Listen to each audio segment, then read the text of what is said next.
This is Chicago's Morning Answer with Dan Proft and Amy Jacobson on AM 560. The Answer.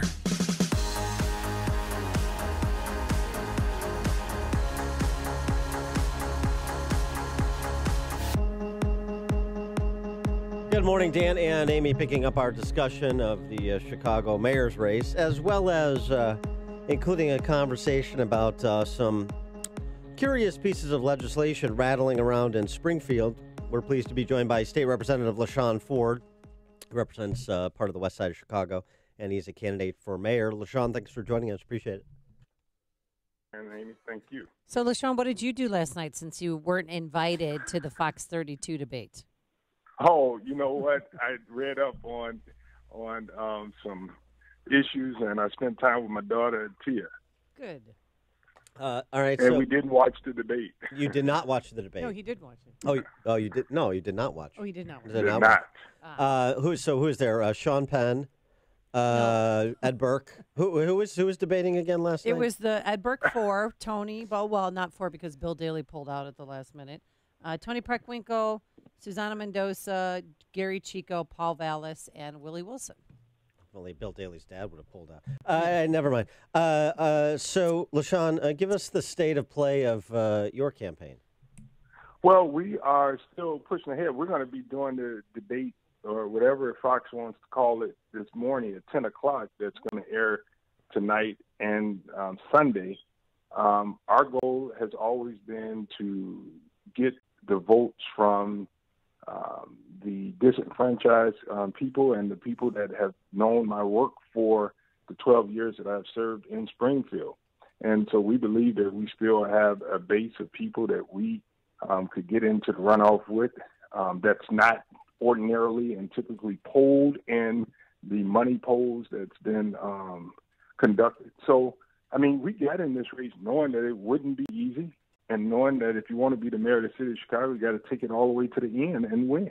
Well, why do you want to be mayor of the city of Chicago? Well, you know, for a long time, we definitely, when you look at the pool of people that's running for mayor, I think that it is something that you look at and you can't sit back and say, I'm supporting that. You know, if you want to be a part of change, you have to be the change that you want to see. And so I already know that I have a vision for uplifting all of Chicago, and it starts with making sure that we get rid of the corruption and the racism and discrimination in the city of Chicago, starting with the Chicago Housing Authority and the Chicago Public Schools.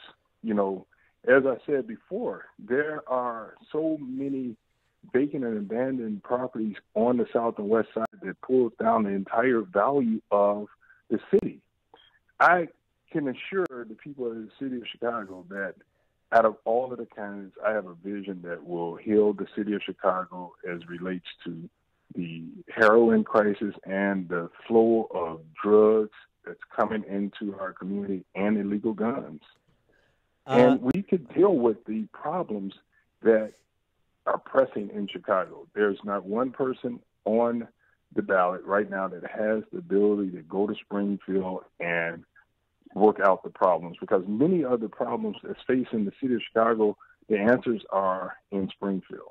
Yeah, speaking of Springfield and guns, one of your colleagues, new state rep Daniel Didak from Buffalo Grove, has introduced legislation that would force would-be gun owners in Illinois to reveal their public social media accounts to Illinois police before they're approved for a FOID card.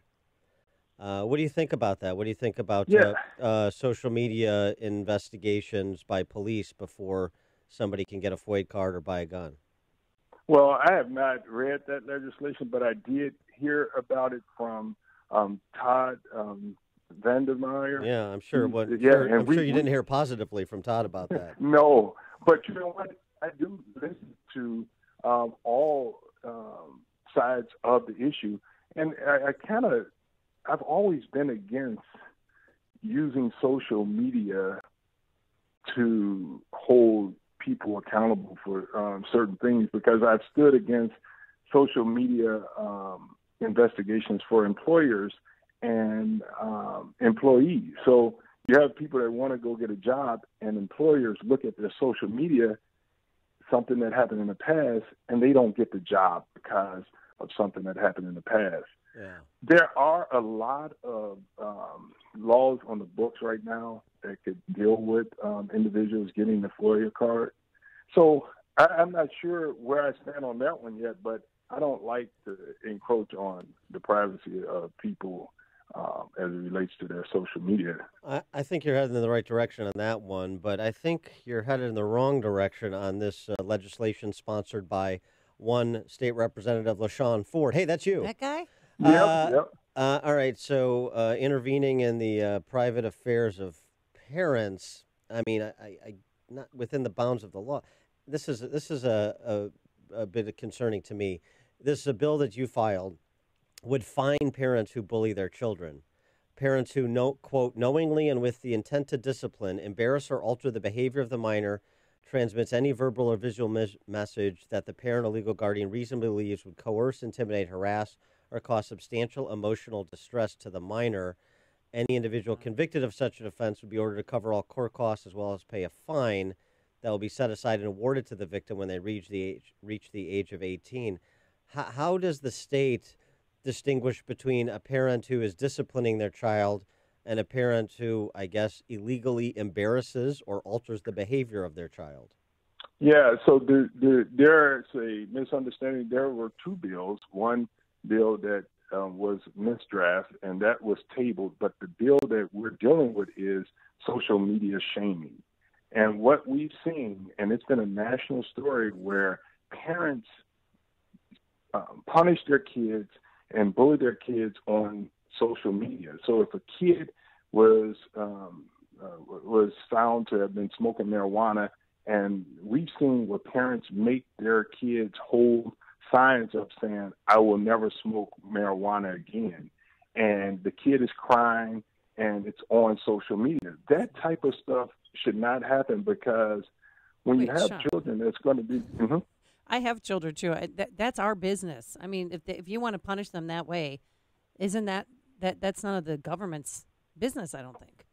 Well, I would think that this legislation came definitely from parent groups saying that they believe that, one, studies have shown that kids have committed suicide and kids have been bullied in school as a result of parents shaming them publicly on social media. Now, whatever you do with your kids behind closed doors, we have to say that that's between you and your family, as long as you don't harm the kid in a way that's against the law. But remember, social media is for life, and there are unintended consequences when you put a kid on social media. You can never get rid of it, and it follows the kid for life. So who's going to protect the best interest of the child? How are you going to monitor that? Are we going to have Bob. social media police monitoring this? Well, No. yeah, I mean, that's one issue. The other thing is, wait a second. So no social media for employers with respect to employment, no social media for police with respect to issuing a FOID card, but yes, social media monitoring for the state with respect to parental discipline of children. Do you see any incongruity there? Even no social media for and so what will happen, it's not like the state will be monitoring it. What you have is a case where the state says that it's not, and it's not a criminal offense. Remember, I'm not making the parent a criminal. I'm saying this is a strong encouragement to deal with the mental health of a child. Well, you're fining them. You're fining there's people. a fine. Yeah. Right. Well, yeah, and we don't want to, but this is really, when you do it this way, it's more or less a strong encouragement that we have to learn how to make sure we protect the best interests of children. yeah, but how does the state know what expressions on social media by parents are bullying or coercive in such a way as to draw a fine, and which are not? So is there going to be a list of things that parents can or cannot do with respect to their kids on social media? No, this bill has started a discussion that has been a national discussion, and it was brought to Illinois as a part of the discussion to kind of rein in to make sure that people know that the harm that shaming young people on social media has done. We know that the harm has been deadly for some kids. This is a Time story, Time magazine story. This was on Dateline. But This was it's happening outside of. I mean, are these happening in Illinois? The ones that I've yes. seen are New York, California. What about Texas. what about finding other kids who are bullying kids on social media? I mean, you could say the proximate cause of some self-destructive behavior is the peer-to-peer. You had that woman. Yeah. You had that woman who was convicted of second-degree or manslaughter for encouraging a friend or a boyfriend to kill himself, and he did. So what about the state monitoring? What about Big Brother monitoring all the interactions of all humans? I agree, but I do know that there have been parents that have done this and they regretted it. And what this legislation has done, whether it passes or not, it shines the light on the fact that we have to be very careful how we deal with social media and our kids.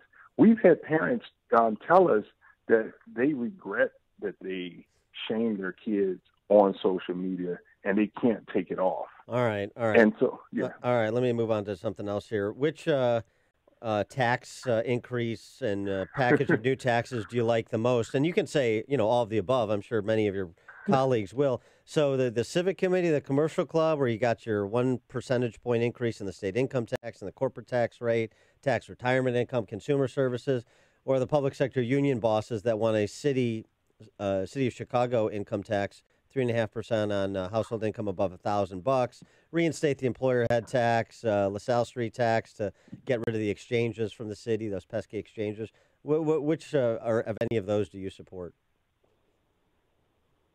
Well, all of these taxes is that seems like the way to go when we haven't fixed the structural problem in the city of Chicago. Let's just tax people and continue to tax them without fixing the problem. So I have been on record saying that I support a fair tax. So that's that. That's the one that I've been on record saying that I support. Just to define things here, because everything gets redefined. The fair tax used to be a national sales tax. Now the fair tax I know. Now the fair tax in Chicago Democrat parlance is the graduated state income tax. That's what you're talking about. I'm glad you fixed that because I don't want anybody to think that Yeah. So right. So I want the fair tax is what I have supported. What are the rates? What should the rates be? I can't say what the rate should be because that's not that would have to take a whole group of experts to come together to make sure that it's fair. And to just throw out a rate is not right. But what the state wants to do is make sure that the discussion could be had, and that would have to go to the voters. I think the voters should decide whether a fair tax is something that we should be discussing. And I don't think that legislators should set the rate. I think that we should be advised by experts to tell us what the rate should be, and that's the only way that it's going to be fair. What do you think about Amaya Pawar's idea of giving $1,000 a month away to 1,000 Chicagoans just for being themselves? Well, I think I don't know where he's going to get the money from, but I do know that I want to say that he's got an idea that he should be able to float and let the voters tell them how they feel about their tax dollars going to 1,000 people. I know that there are a lot of working people getting up right now, wish they could get $1,000. I know. I'm standing next to one of them right now. LaShawn Ford, where people can get more information about your candidacy at what website? Ford for Chicago. .com. But before that, I just want to thank you and Amy. And also, I also have to tell you that one thing that you were right at your forum. Oh, yeah. About the, and I've been wanting to tell you that you were right. It's not, I got to tell you you're right. I'm always right. And that was about the all-boy high school trying to get to the west side. Yeah. Yeah, Urban Prep Academies. Yeah. Interesting. Yeah, we're going to talk to Tim King at the top of the 8 o'clock hour, ironically enough. So no problem. And I should mention, LaShawn Ford did participate in the Northwest Side GOP's candidate for him. He is making an overture to center-right voters in the city. That's why he's come on the show, in part. That's why he participated in the forum, so that deserves credit because the Burke Four are not. So just factor that into your decisions on February 26th. LaShawn Ford, FordForChicago.com. LaShawn, thanks as always for joining us. Appreciate it. Thank you, Amy, and thank you. Bye-bye. Take care. And after, when we come back, let's take calls. What do you think about the idea of the state monitoring and fining parents for what they do vis-a-vis their kids on social media? I'd be interested to get reactions. 312-642-5600 is our turnkey.pro answer line. You've made the switch, and it feels so good. You've switched to Chicago's Morning Answer on AM 560. The Answer. Hello,